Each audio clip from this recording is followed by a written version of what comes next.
Hello, ഞാൻ Joseph. Hi, ഞാൻ an Mathew. അപ്പോൾ എന്താണ് ബിആർക്കിന് ശേഷം ചെയ്യുക, അല്ലെങ്കിൽ ബിആർക്കിന് ശേഷമുള്ള പ്ലേസ്മെന്റ് ഓപ്പർച്യൂണിറ്റീസ് എന്തൊക്കെയാണ്? നമ്മൾ ഇമ്മീഡിയറ്റ് പ്ലേസ്മെൻറ്റ്സ് ആയിട്ട് വരുന്നത് സിവിൽ കോർട്ടിലായിട്ടുള്ള L&T കൺസ്ട്രക്ഷൻ അങ്ങനെയുള്ള നിരവധി കമ്പനികളിലാണ് നമ്മൾ ഇമ്മീഡിയറ്റ് പ്ലേസ്മെൻറ്റ്സ് ആയിട്ട് വരുന്നത്.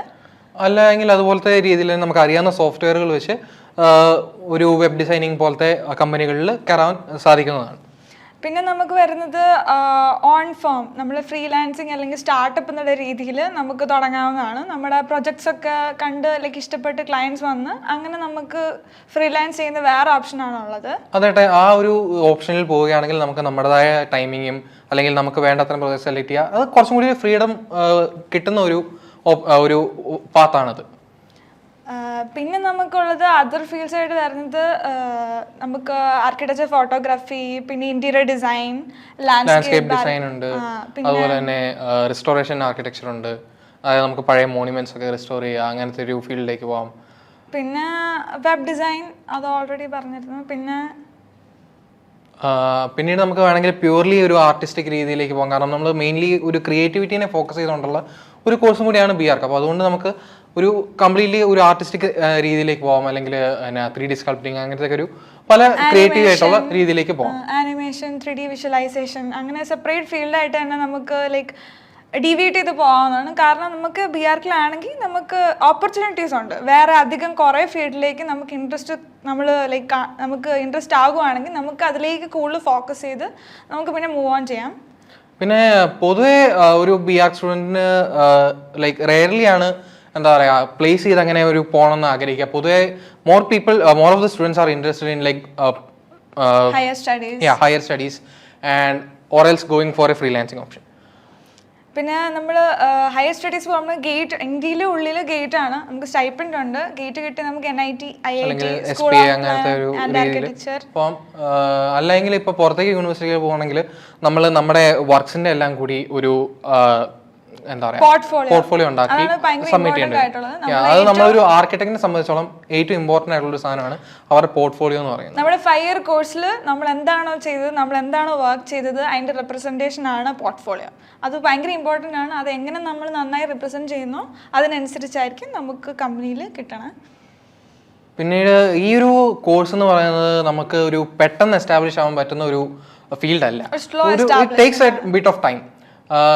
ആൻഡ് നമ്മൾ ഈ ടൈം എടുക്കുമ്പോൾ നമ്മുടെ ഇൻഡിവിജ്വാലിറ്റി നല്ലോണം എന്താ പറയുക പ്ലേസ് ആയി വരികയും ചെയ്യും. അതുപോലെ തന്നെ നമുക്ക് സോഷ്യൽ സർക്കിളിലാണെങ്കിലും അത്യാവശ്യം ഒരു റെസ്പെക്റ്റബിൾ പൊസിഷനിലേക്ക് എത്താൻ പറ്റുന്ന ഒരു ഫീൽഡും കൂടിയാണ്. നമ്മുടെ ഡിസൈൻ സ്റ്റൈൽ ഗ്രാജുവലി പീപ്പിൾ നമ്മൾ നോട്ടീസ് ചെയ്ത് നമ്മുടെ അടുത്തേക്ക് വരുന്നു, ക്ലയൻസ് വരുന്നു. അതിൻ്റെ നമുക്ക് എക്സ്റ്റാബ്ലിഷ് ചെയ്യുന്ന നമുക്ക് നമ്മുടെ ഫീൽഡ് നന്നായിട്ട് എൻജോയ് ചെയ്ത് നമുക്കൊരു work we can actually leave A mark in the society.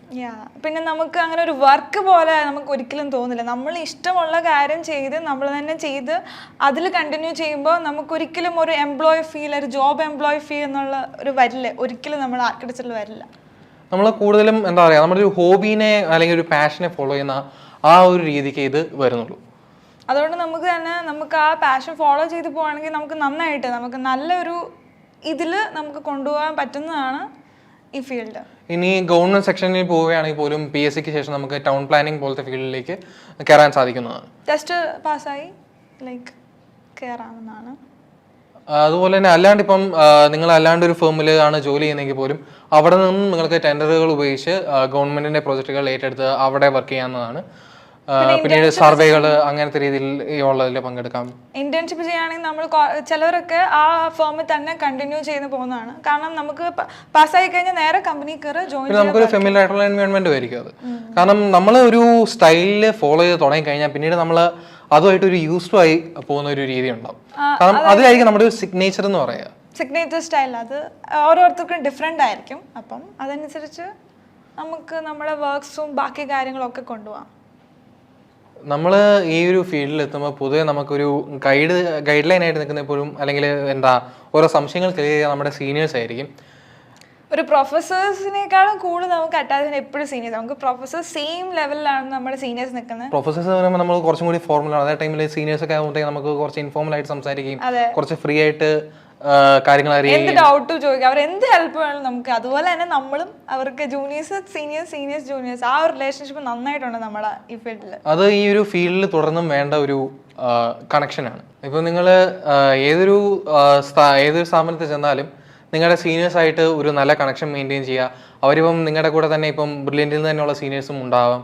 അവരുമായിട്ട് അവരെന്തായാലും നിങ്ങളെ സപ്പോർട്ട് ചെയ്യുന്നതായിരിക്കും. തിരിച്ച് ആ ഒരു കണക്ഷൻ എപ്പോഴും മെയിൻറ്റെയിൻ ചെയ്തു പോവുക. അപ്പം സീനിയേഴ്സ് എപ്പോഴും ഉണ്ടാകും എന്ന് പറയുന്നത് പോലെ ഇപ്പം ഏത് കോളേജിൽ നിന്നും സീനിയേഴ്സ് ഉണ്ടാവും. നമ്മൾ എന്തായാലും അവിടെ കാണും. ഞാൻ ഒറീസയിൽ കാണും, ഞാൻ എൻ്റെ ജൂനിയേഴ്സ് അവിടെ കാണും. പിന്നെ ജോസഫ് പ്രകാശ്, അവൻ NIT കാലിക്കറ്റിലുണ്ട്. അപ്പം എന്തായാലും ഹെൽപ്പ് അലുമിനീസ് ഏത് കോളേജിലാണെങ്കിലും ഉണ്ടാവും. അതുകൊണ്ട് നിങ്ങളൊന്നും പേടിക്കണ്ട, ഈ ഫീൽഡിൽ എന്തായിട്ട് എൻജോയ് ചെയ്യാം. വളരെ ഓപ്പർച്യൂണിറ്റീസ് ഉള്ള ഫീൽഡാണ്. And keep enjoying the career. Thank you.